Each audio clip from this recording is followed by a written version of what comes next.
It is that time of the month. It is the end of July, so let's talk about the books that I read in July. I'm really enjoying this whole TBR thing. I kind of figure out what I want to read, what I need to read for the month, like what I'm feeling. I am a mood reader, and I'm typically towards the end of the month, I know like some things that I want to get to, or maybe some tropes I really want to read, something that I want to feel. Do I want to get emotional? Do I want to suspense, certain things? What do I have to read as well? So it's been really, really good for me. So we're going to talk about the books that I read in July. I just ramble, don't I? Anyway, before we get started, hi, I'm Jen. Welcome back to my channel. Welcome if you are new here. This is Bookmark by Jen. Since you're already here, please like this video, comment, and please subscribe. And we're going to jump in because I got some books and I got some things to say, and I really hope that this isn't too long. So stick it out with me because I had a pretty good month. So here we go with Embers of Mercy by Bryn Ford. This is the third and final book of the Ember Glen trilogy. I can't remember when I read the first book. I did take some time off from reading the second book, but then I read the second and third books consecutively. I talked about the second book in my June wrap up. There are no spoilers here. I won't be spoiling that, especially because we are at the third book, and what is the point of reading a trilogy if you already know what's going to happen at the end, right? So we have Arlo and Mercy. This is a trilogy. This is the finale. You definitely want to read this consecutively. The first and second books leave off on a cliffhanger, and if you jump into this on the third book, like, first off, there's no point, but you will be really, really lost and have no idea how our characters got to this point. This series has been likened to The Handmaid's Tale meets The Purge, and that is really, really accurate. We're set into the future. I want to say it's like 2180 or 2185. I feel like it is around that time. Anyway, there are different factions of people who have very specific roles that they need to play. And if you don't follow these rules or you question these rules, then there are consequences. And the consequences are not like what we are used to today. They're not like in a book of, hey, these are the consequences for A, B, and C. It is more like, what kind of torture do I want to see today? And then let's dole that out. So very different. Arlo's character, our MMC, has gone through at this point to where we are now with our third book. He has gone through some really eye-opening moments where he's realized that maybe I've just gone along with what I've been told all this time. I've never really questioned anything. He's essentially trying to become one of the highest members of the society, and he was essentially trying to make it to one of the highest members of the society, whereas we have Mercy, our FMC, who is completely on the other hand of that. She's always questioned, what if? Why am I put in this role? Why do I have to do these things? Why? That is a big no-no in this community. It doesn't, it just doesn't seem right, like, to be forced to do these things, but you don't question, and you definitely don't question out in public. I was hesitant to start the series at first because I thought it was going to be another The Cloister series, which I enjoyed that series overall, but there was something missing. And in reading this book, I realized what I was missing the most out of that book is my connection with the characters. I felt like I was told. Adam and Delia, whatever her name is, they loved each other. And I just, like, I didn't see the progression where I really connect to the character.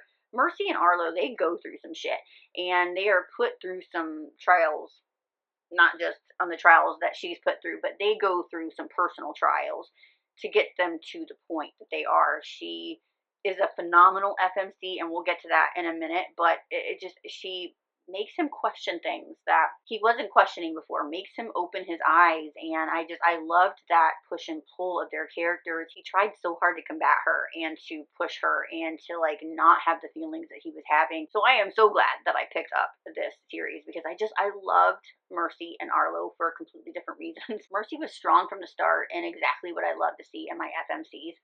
And Arlo was, on the other hand, he had the biggest lessons to learn. He had the biggest character arc because he's essentially brainwashed into thinking most men and most people of their community. And then he starts to see that, like, not everything as is what it seems. And maybe everybody isn't as happy as I thought that they were or are. Or maybe they're just kind of like putting on a facade because, again, if you're unhappy or if you start to question things, it ain't gonna be too good for you. Overall, I really loved this trilogy. It was a fantastic ending to the trilogy, this book. I could have used a little bit more justice. Like, these women are put through some shit, and I mean, like, I could have gone for a little bit more, but in the end, justice is had. That is not a spoiler. I mean, we're at the end, so justice at some point has to be had, but like, how does it happen? And then, of course, just learning all the answers, the why of why people are there, and how things came about, and the trajectory of what made it become. And it was just infuriating, and I was so angry most of the time reading all of these books, but in like the best way. It really makes you think. Amazing, amazing trilogy. Please check your triggers. I shouldn't have to say that at this point, but I'm going to say it. Please check your triggers. I gave this one a 5 stars, and I gave it a 3.5 for spice. The next book that I read was the first book of what should have been 2 arcs this month, and I will explain that in a moment. But this book is To Desire a Devil by Victoria Holiday. This is the start of a new mafia series from her called The Bellucci Brothers. It's going to be a 4-book series, and it follows Fiyero and Pfeiffer. Fiyero is our Don. He's also the eldest of the 4 brothers that we will get the stories from. And so our Don, Fiyero, he has exacted revenge on everybody that has wronged him in his life except for one. And he's ready to exact revenge on that person who just happens to be his childhood tormentor, but also his weakness, dun dun dun, Pfeiffer, which I thought was really, like, it intrigued me a lot. Like, it was really refreshing, where we have not only a mafia romance, we have the woman being the tormentor, the woman kind of being like a bully, if you will. It is not a bully, but something happened. I'm going to get to that in a minute. I'm getting ahead of myself. So in this book, we have a revenge plot and childhood trauma / abuse. There's a little bit of knife play and forced proximity. Pfeiffer and Fiyero are the same age. I want to say that they're like between 28 and 31. I can't exactly remember the ages, and it really doesn't matter. They are around that age. They went to school together, and that is where something happened that changed the trajectory of Fiyero's life. We don't know exactly what that is until later on in the book, but there are some scenes that allude to like something happening, and this something changed everything. Fi has been gone for many years. She went to school, college, she is now a nurse, she's got a job, she's very happy in her job, but her father now, his health has changed, and he needs somebody. So she comes back home to take care of him and is looking for a job. In the meantime of looking for a job, she gets a knock on the door from some very unsavory people, and essentially is told that your uncle, whom there is a story there, and we don't like her uncle. She doesn't like her uncle. She doesn't want to be involved with her uncle. Yet her uncle has run up a sizable amount of money to the mafia, and she has to pay it back. And how she's going to pay it back is by working at one of their clubs, and she must be there that night. And so when she goes, she realizes that this is a very exclusive club. All the men and women, they wear kind of like masquerade masks. Now, from the start, she is drawn to one person who is very dark and handsome and big and burly and broody and like menacing, and has this fierce beast of a man aura around him. And she finds out that it's her boss.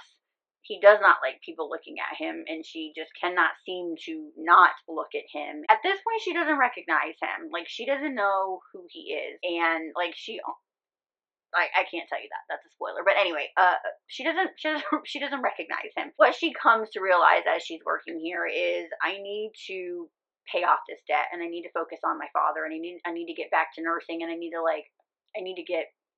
do what I want to do. And so there is a way that maybe I could make extra money very quickly, and that is to be auctioned off. Every month, the club puts on this auction where you can be auctioned off, and she donates herself, if you will, to this auction. And when she enters the room of the person who has purchased her, she realizes it is her moody, broody beast of a man boss, whom she can't stop staring at, and who she wants to be around, Fiyero. Now, Fiyero, he may want revenge. He may have promised his brothers revenge and to collapse Pfeiffer's world, but he also can't stay away from Pfeiffer. He has been drawn to her since they were kids, and that hasn't diminished once he's gotten her in his sight. I loved how this dives into how we really don't know what goes on behind closed doors. We don't know what is going on with another person to make them act a certain way outside of home, to do the things that they do. You just don't know what is going on with somebody's life to make them act a certain way. You're out and about and somebody snaps at you, but you don't realize that they've had like 19 things in a row happen that was bad to them, and like this was the last straw. You just realize that like I just got snapped at for no reason, right? Fiyero is torn between what he must do for his family and like what they went through all of these years, and being with this woman who makes him feel. I loved the sacrifice and the tender moments and the way that Fiyero bent for Pfeiffer, even when his head and his heart were screaming at each other for different things. This was a fantastic start to a new series. I can't wait for the next book. That one's going to be To Covet a Wolf, and it comes out in October. I gave this one a 5 stars, and I gave it a 2.5 for spice. Next, I read The American Playbook by Catherine Carter. If you recall from my June TBR, this was a book that has been on my TBR since last year when it was released. I thought it was going to be like the perfect book for July, but let me tell you, looks can be deceiving. Like, you never judge a book by its cover. This was not a rom-com. It definitely deals with some heavier topics. Not what I was thinking it was going to be. This is a childhood friends to lovers, marriage of convenience, hurt, comfort. We have a golden retriever MMC and a very stubborn FMC. We have a very stubborn FMC, golden retriever MMC. There is some sensitive content in this book, like I said. We've got OCD, we have PTSD from childhood trauma and some abuse, we have institutionalization. This was definitely heavier than I anticipated, so check what you need to going in. We follow Parker and Fitz. They grew up together. They were best friends. Fitz has always had a little bit of a crush on Parker, and Parker's just been like that girl that like everybody gravitates to, right? She's like the life of the party, and she's a little bit mischievous, and she might get into like a little bit of a trouble, but it's just like all fun. Like that's what kids are supposed to do. You're supposed to, it's trial and error. You got to live, right? And so she would always kind of like bring him out of his comfort zone and bring him along for the ride. They were, thick as thieves, and that's my partner in crime kind of thing. Parker is the sitting president's daughter, and Fitz is essentially like an NFL superstar. Parker was grieving a loss as a teenager, and instead of handling it in any sort of manner, her parents sent her off to this facility that deals with troubled teens. She is now an adult. She is estranged from her family, and to gain something that was taken from her, she realizes that I need to be married. So she enlists Fitz to get married. I mean, it's a legitimate marriage. It is a marriage of convenience, but you are my best friend, and I trust you, and I know that we have been estranged for years. When she left to go to the facility, that was the end of their connection, and so they have not seen each other in many years, and when they do see each other, Fitz is like, holy shit, like bombarded with, you want to get married? And it relents, because of course he had a huge crush on her back in the day, and he still harbors some of those feelings for her now, and here's my best friend who's asking for help. She doesn't divulge everything right away, and Fitz is dealing with his own issues with a coach that has basically been his coach from high school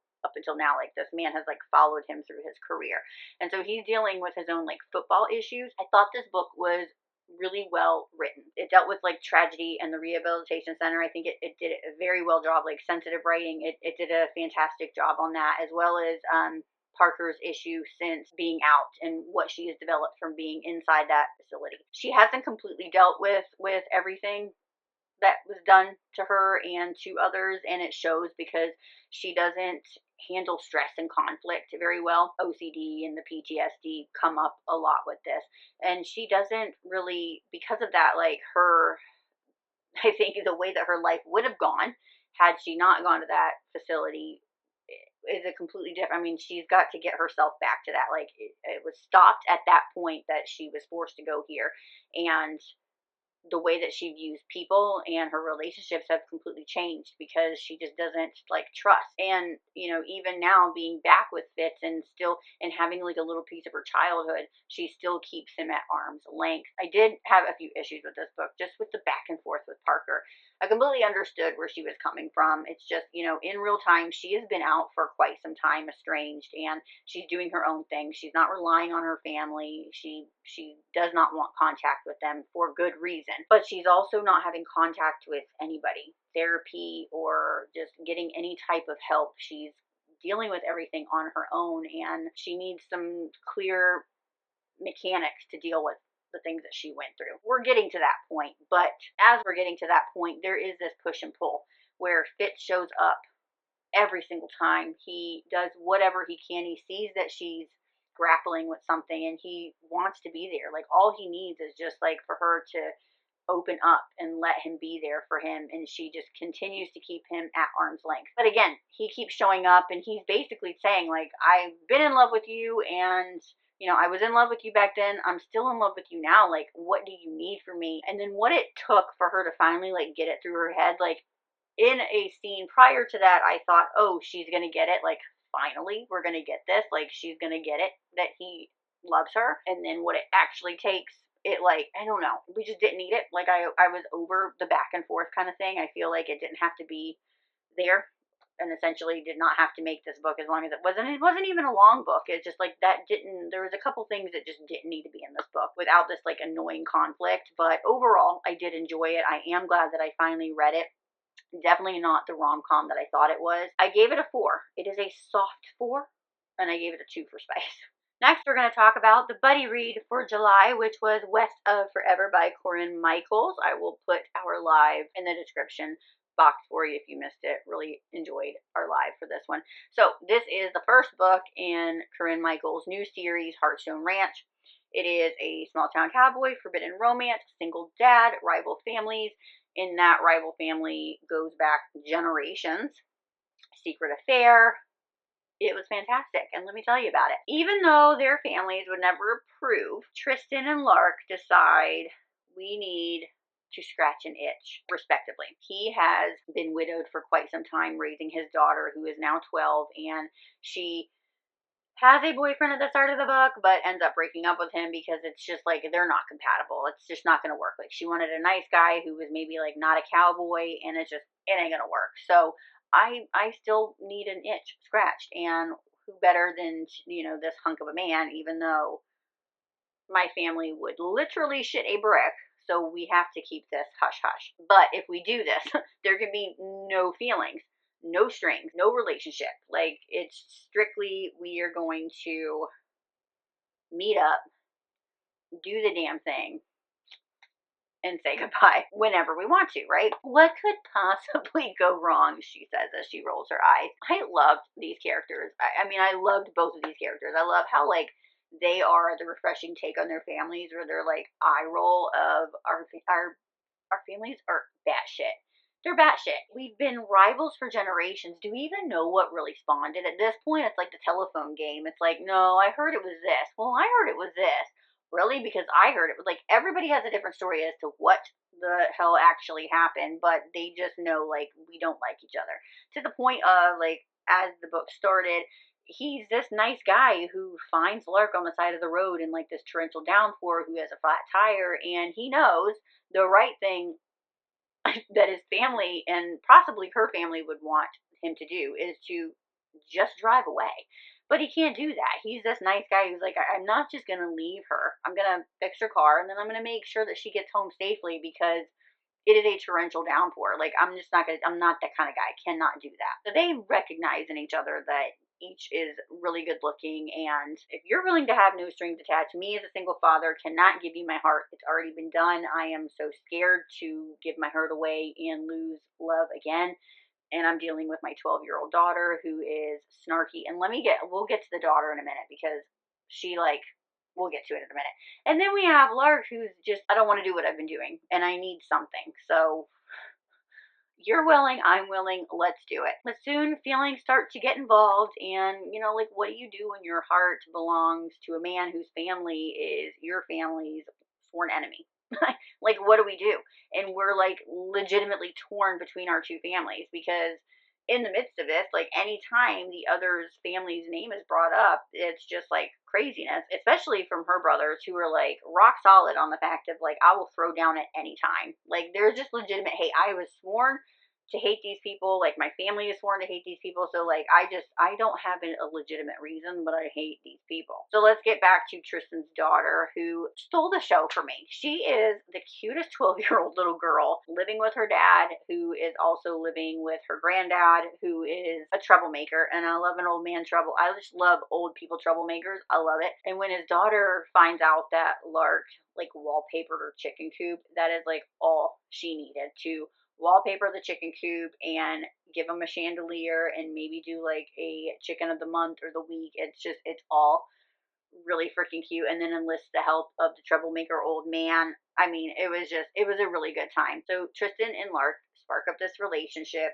this no strings attached relationship, and everything is going good. But like the thing with Tristan is he's like a decent guy, right? Like he did not leave her stranded on the side of the road with a flat tire, made sure that she got home safely afterwards, even knowing that he could legitimately get his ass kicked because he's not supposed to be on the property. In doing this relationship as well, like he can't just dine and dash, so to speak. So they talk and they cuddle and they do things that people in relationships do, even though they're not in a relationship. And so, I mean, it's really hard then for your like body and your emotions to not get involved. It wasn't supposed to happen, but feelings get involved, and now they need to figure out next steps because we have really ornery people in our families who are hot-headed and ready to throw down, and we're in this generation's rival. Like, what do we do? I cannot wait to see what happens with the next book. The next book actually comes out in October as well. I gave this one a solid 4 stars and a 3-star for spice. And now we need to talk about Brainwashed by Nyla K. This is the 3rd book in the Alabaster Pen series. I've talked about the series a bunch of times, and I say this every time I talk about the series. It is a 6-book series. It is phenomenal. It is an interconnected series, but it is recommended by the author, and I'm recommending it now. Like, you do not want to read these out of order because the timelines coincide with each other. There are questions answered in each book from the previous book. There is a lot of moving parts going on, and you get little Easter eggs and little snippets all over the place, and you just got to read it all together. But we're going to talk about Brainwashed, which is between Felix and Lemuel, or Lem.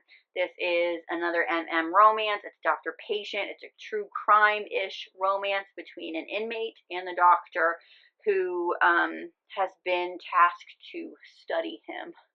And I do mean study him. So our inmate, Felix, he is a serial unaliver. He is up to like 36 people.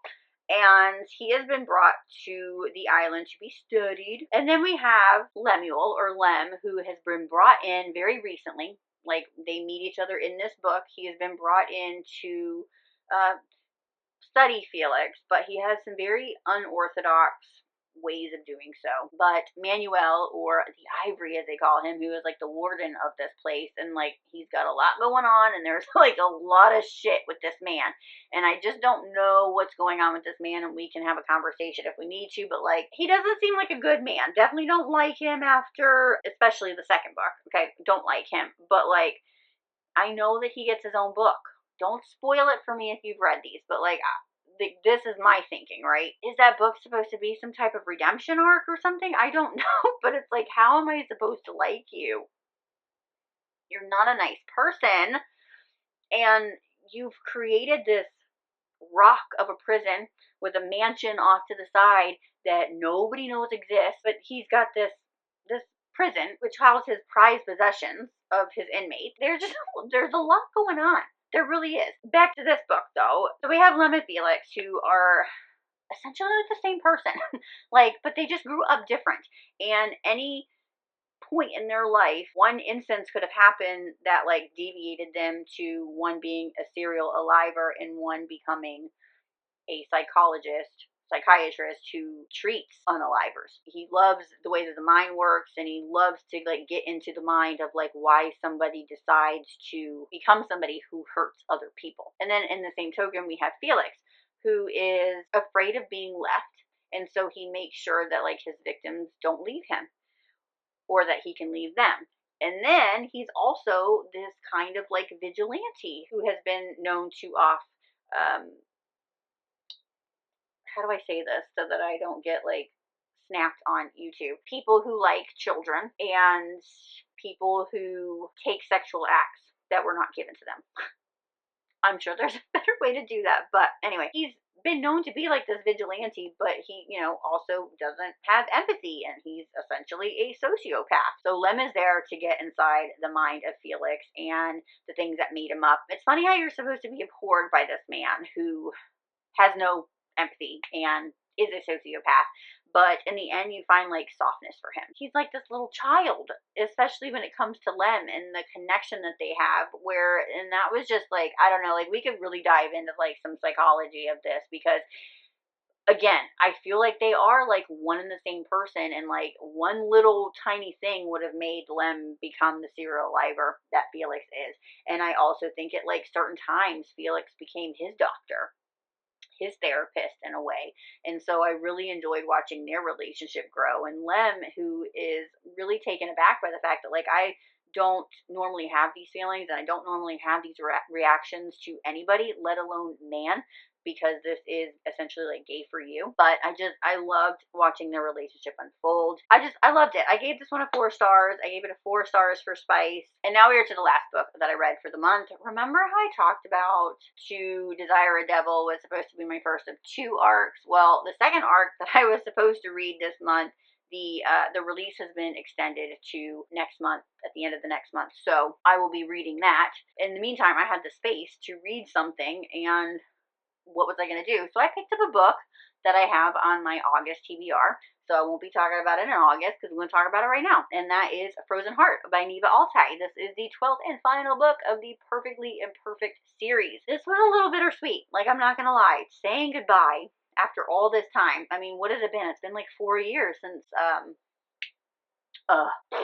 Roman and Nina's book. I get all the names mixed up, but it's been so long, so it was like bittersweet to say goodbye to this world. This one, we follow Adriano and Iris. It is an age gap. There's like 19 years there. Possessive alpha male. She calms him down. There's forced marriage. There's stalking. I really enjoyed this one. I love how complex Neva's characters are, and she definitely delivered with this one as well.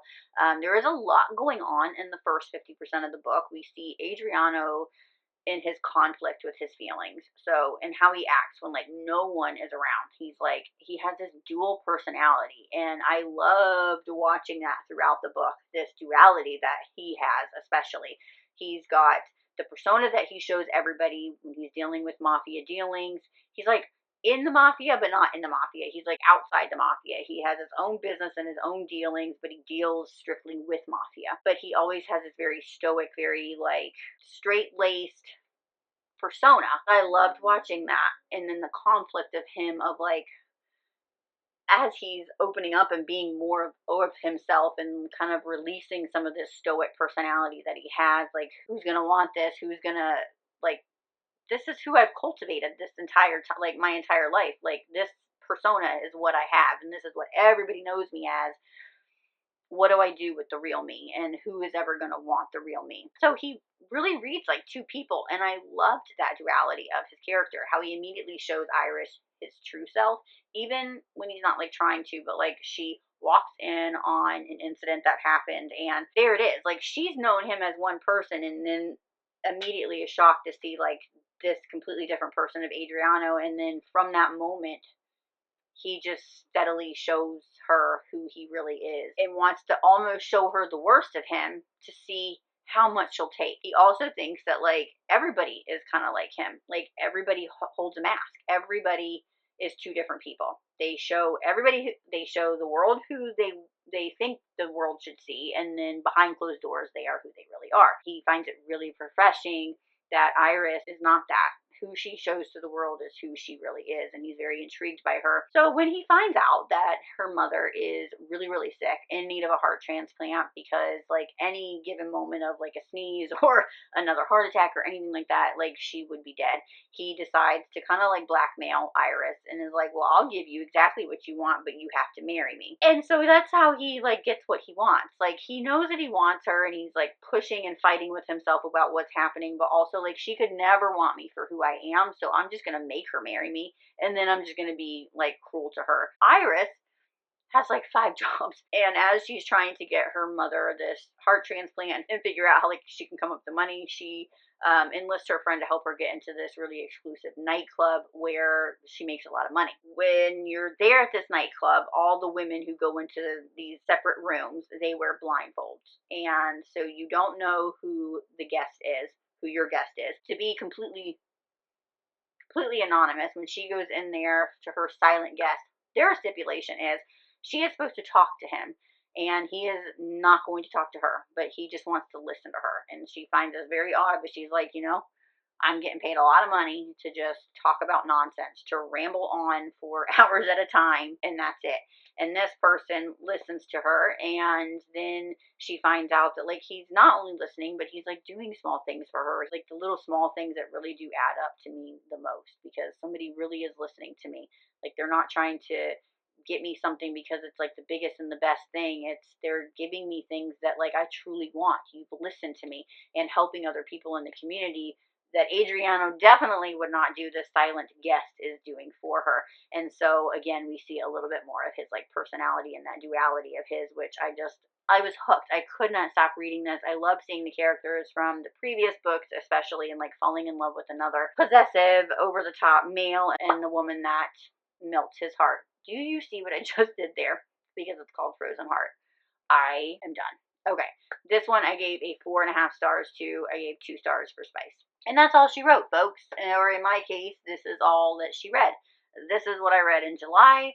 If you are curious as to what I'm going to be reading in August, minus Frozen Heart, because we've already read it, then I will leave my August TBR in a card down below in the description. I will leave it wherever. Definitely want to know like what you read this month. Did you have any duds? Did you have any good things? Have you DNF'd any books this year? I hope everybody's doing great. I'm going to catch you guys in my next video, and until then, happy reading. Bye.